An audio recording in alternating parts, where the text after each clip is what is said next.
हरे Krishna. Shrimad Bhagavatam canto 10 chapter 26 अद्भुत कृष्ण।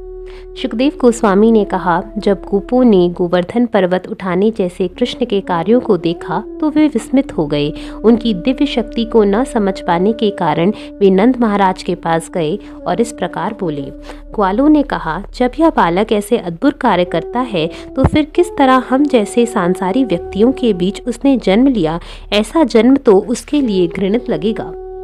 यह 7 वर्ष का बालक किस तरह विशाल गोवर्धन पर्वत को खेल खेल में एक हाथ से उसी तरह उठाए रह सकता है जिस तरह बलशाली हाथी कमल के फूल को उठा लेता है। अभी इसने अपनी आंखें भी नहीं खोली थीं और निरा बच्चा ही था कि उसने बलशाली राक्षसी पूतना के स्तन का दूध पिया और उसी के साथ उसके प्राण चूस लिए। जिस तरह काल की शक्ति मनुष्य के शरीर से यौवन को चूस लेती है। एक बार जब कृष्ण 3 मास के छोटे शिशु थे तो रो रहे थे और एक बड़े से छकड़े के नीचे लेटे हुए अपने पांवों को ऊपर चला रहे थे। तभी यह छकड़ा गिरा और उलट गया क्योंकि उन्होंने अपने पांव के अंगूठे से उस पर प्रहार किया था। 1 वर्ष की आयु में जब वे शांति पूर्वक बैठे थे तो तृणावर्त नामक असुर उन्हें आकाश में उड़ा ले गया, किंतु बालक कृष्ण ने उस असुर की गर्दन दबोच ली, जिससे उसे महान पीड़ा हुई और इस तरह उसे मार डाला। एक बार उनकी माता ने उन्हें रस्सियों से एक उखल में बांध दिया क्योंकि माता ने उन्हें मक्खन चुराते पकड़ लिया था। तब वे अपने हाथों के बल रेंगते हुए उस उखल को 2 अर्जुन वृक्षों के बीच खींच ले गए और इन वृक्षों को उखाड़ डाला। अन्य समय जब वे बलराम तथा ग्वाल बालों के साथ वन में गौएं चरा रहे थे तो राक्षस बकासुर उनको मार डालने की मंशा से वहां आया, किंतु कृष्ण ने उस शत्रु राक्षस का मुंह चोंच पकड़ लिया और उसको चीर डाला। कृष्ण को मार डालने की इच्छा से राक्षस वत्सासुर बछड़े का वेश बनाकर उनके बछड़ों के बीच घुस गया, किंतु कृष्ण ने उस असुर को मार डाला और इसके शरीर से कैथे के वृक्ष से फल नीचे गिराने का खिलवाड़ किया। भगवान बलराम समेत कृष्ण ने राक्षस धेनुकासुर तथा उसके सभी साथियों का वध किया और इस तथा तालवान जंगल को, जो पके हुए ताड़ फलों से भरा पूरा था, सुरक्षित बनाया।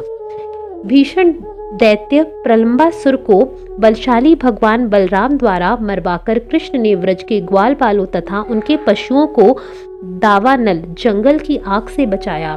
कृष्ण ने अति विषैले नाग कालिया को दंड दिया और उसे विनीत बनाकर यमुना के सरोवर से बलपूर्वक निकाल बाहर किया।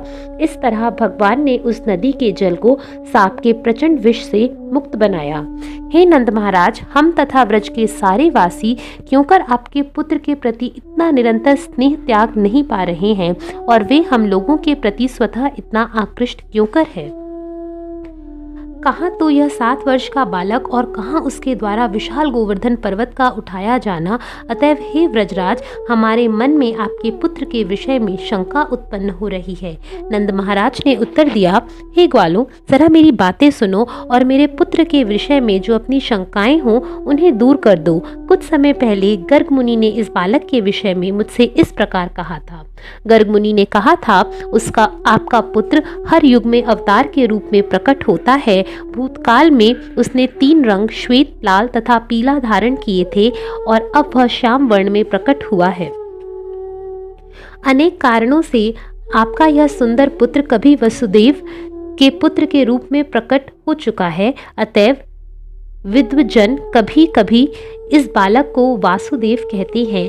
तुम्हारे इस पुत्र के अपने दिव्य गुणों तथा कर्मों के अनुसार अनेक रूप तथा नाम हैं। मैं उन्हें जानता हूँ, किंतु सामान्य जन उन्हें नहीं समझते। गोकुल के ग्वालों के दिव्य आनंद में वृद्धि करने के लिए यह बालक सदैव तुम सबका कल्याण करेगा और उसकी कृपा से ही तुम लोग सारे कष्टों को पार कर सकोगे।